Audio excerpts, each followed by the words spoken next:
No tenía, ay de mí, ningún conocimiento religioso.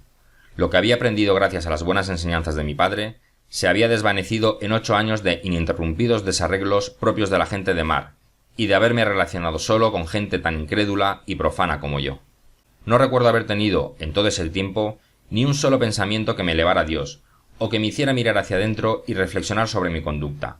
Solo una cierta estupidez espiritual, que no deseaba el bien ni tenía conciencia del mal, se había apoderado totalmente de mí, y me había convertido en la criatura más dura, insensible y perversa entre todos los marinos, que no sentía temor de Dios en el peligro, ni le estaba agradecido en la salvación. Esto se entenderá mejor cuando cuente la parte pasada de mi historia y agregue que, a pesar de todas las desgracias que me habían ocurrido hasta ese día, no se me había ocurrido pensar que era consecuencia de la intervención divina, o que se trataba de un castigo por mis pecados, por la rebeldía contra mi padre, por mis pecados actuales que eran muy grandes o, bien, un castigo por el curso general de mi depravada vida. Cuando me hallaba en aquella desesperada expedición en las desiertas costas de África, no pensé ni por un instante en lo que podía ser de mí, ni deseé que Dios me indicara a dónde dirigirme, ni me protegiera del peligro que me rodeaba y de las criaturas voraces y salvajes crueles. Simplemente no pensaba en Dios ni en la providencia, y me comportaba como una mera bestia enajenada de los principios de la naturaleza y los dictados del sentido común. A veces ni siquiera como eso.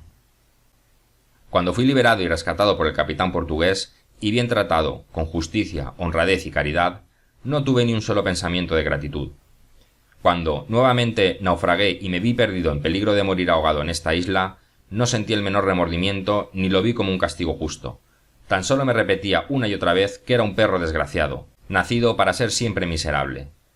Es cierto que cuando llegué a esta orilla por primera vez y me di cuenta de que toda la tripulación había perecido ahogada mientras que yo me había salvado, me sobrecogió una especie de éxtasis o conmoción del alma que, si la gracia de Dios me hubiese asistido, se habría convertido en sincero agradecimiento. Mas esto terminó donde comenzó, en un mero ramalazo de felicidad, o podría decir, una mera sensación de alegría por estar vivo, sin reflexionar en lo más mínimo acerca de la bondad de la mano que me había salvado y me había escogido cuando el resto había sido aniquilado, sin preguntarme por qué la providencia había sido tan misericordiosa conmigo. Más bien, experimenté el mismo tipo de júbilo que sienten los marineros cuando llegan a salvo a la orilla después de un naufragio. Júbilo que ahogan por completo en un jarro de ponche y olvidan apenas ha concluido. Y todo el resto de mi vida transcurría así. Incluso después, cuando me hice consciente de mi situación, de cómo había llegado a este horrible lugar, lejos de cualquier contacto humano, sin esperanza de alivio ni perspectiva de redención, tan pronto como vi que tenía posibilidad de sobrevivir y que no me moriría de hambre, olvidé todas mis aflicciones y comencé a sentirme tranquilo. Me dediqué a las tareas propias de mi supervivencia y abastecimiento, y me hallé muy lejos de considerar mi condición como un juicio del cielo o como obra de la mano de Dios. La germinación del maíz, a la que hice referencia en mi diario, al principio me afectó un poco, y luego comenzó a afectarme seriamente por tanto tiempo que creí ver algo milagroso en ello. Pero tan pronto como desapareció esa idea, se desvaneció la impresión que me había causado, como lo he señalado anteriormente. Ocurrió lo mismo con el terremoto, aunque nada podía ser más terrible en la naturaleza ni revelar más claramente el poder invisible que gobierna sobre este tipo de cosas. Apenas pasó el temor inicial, también cesó la impresión que me había causado.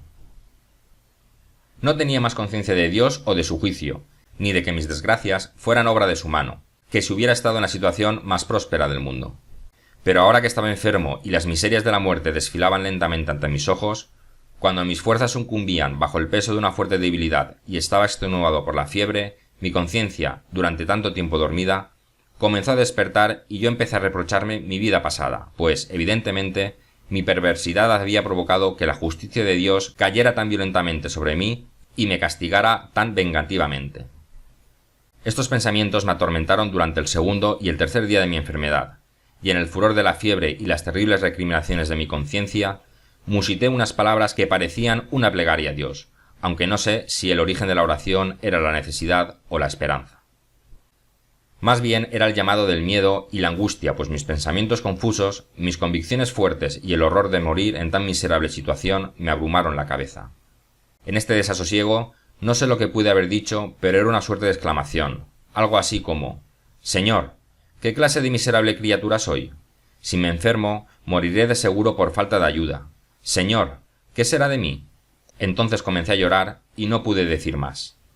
En este intervalo, recordé los buenos consejos de mi padre y su predicción, que mencioné al principio de esta historia, que si daba ese paso insensato, Dios me negaría su bendición y luego tendría tiempo para pensar en las consecuencias de haber desatendido sus consejos, cuando nadie pudiese ayudarme.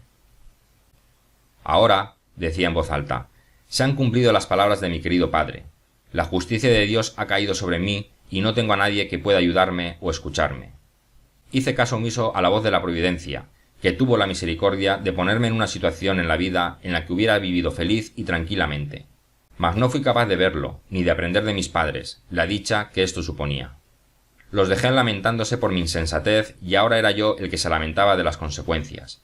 Rechacé su apoyo y sus consejos, que me habrían ayudado a abrirme camino en el mundo y me habrían facilitado las cosas, y ahora tenía que luchar contra una adversidad demasiado grande, hasta para la misma naturaleza, sin compañía, sin ayuda, sin consuelo y sin consejos. Entonces grité: «Señor, ayúdame porque estoy desesperado». Esta fue la primera oración, si puede llamarse de ese modo, que había hecho en muchos años. Pero vuelvo a mi diario. 28 de junio. Un poco más aliviado por el sueño y ya sin fiebre, me levanté. Como el miedo y el terror de mis sueños había sido muy grande y pensaba que la fiebre volvería al día siguiente, tenía que buscarme algo que me refrescara y me fortaleciera cuando volviera a sentirme enfermo.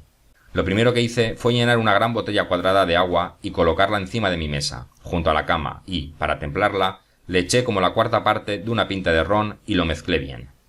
Entonces asé un trozo de carne de cabra sobre los carbones, pero apenas comí. Caminé un poco, pero me sentía muy débil, triste y acongojado por mi desgraciada condición, y temía que el malestar volviese al día siguiente. Por la noche me hice la cena con 3 huevos de tortuga que asé en las ascuas y me los comí, como quien dice, en el cascarón. Esta fue la primera vez en mi vida, según recuerdo, que le pedí a Dios la bendición por mis alimentos. Después de comer, traté de caminar, pero estaba tan débil que apenas podía cargar la escopeta, porque nunca salía sin ella. Así que solo anduve un poco y me senté en la tierra, mirando hacia el mar que tenía delante de mí y que estaba tranquilo y en calma. Mientras estaba allí, pensé en cosas como estas. ¿Qué son esta tierra y este mar que tanto he contemplado? ¿De dónde vienen? ¿Y qué soy yo y todas las demás criaturas, salvajes y domésticas, humanas y bestiales? ¿Dónde estamos? De seguro todos hemos sido creados por una fuerza secreta, que también hizo la tierra, el mar, el aire y el cielo. ¿Quién es? Luego inferí, naturalmente, que era Dios quien lo había hecho todo. Pues bien, pensé, si Dios ha hecho todas estas cosas, es Él quien las guía y quien gobierna sobre ellas y sobre todo lo que les sucede, ya que la fuerza que pudo crear todas las cosas ha de tener, ciertamente, el poder de guiarlas y dirigirlas. Si esto es así, nada puede ocurrir en el gran circuito de su obra sin su conocimiento o consentimiento. Y si nada puede ocurrir sin que Él lo sepa, entonces Él ha de saber que estoy aquí y que me hallo en esta terrible situación. Y si nada ocurre sin que Él lo ordene, entonces Él debe haber ordenado que esto me ocurriera. No imaginé nada que contradijera estas conclusiones y, por lo tanto, tuve la certeza de que Dios había mandado que me pasara todo esto y que había caído en este miserable estado por orden suya, ya que Él tenía todo el poder, no solo sobre mí, sino sobre todo lo que sucedía en el mundo. Entonces pensé, ¿por qué Dios me ha hecho esto? ¿Qué he hecho para ser tratado de esta forma? Mi conciencia me refrenó ante esta pregunta como si fuese una blasfemia y me pareció que me hablaba de la siguiente manera. «Infeliz, ¿preguntas qué has hecho? Mira hacia atrás, hacia el terrible despilfarro que has hecho con tu vida y pregúntate qué no has hecho. Pregúntate por qué no has sido destruido mucho antes. ¿Por qué no te ahogaste en las radas de Yarmouth? ¿Por qué no te mataron en la pelea cuando el barco fue capturado por el corsario de Salé? ¿Por qué no fuiste devorado por las bestias salvajes en la costa de África?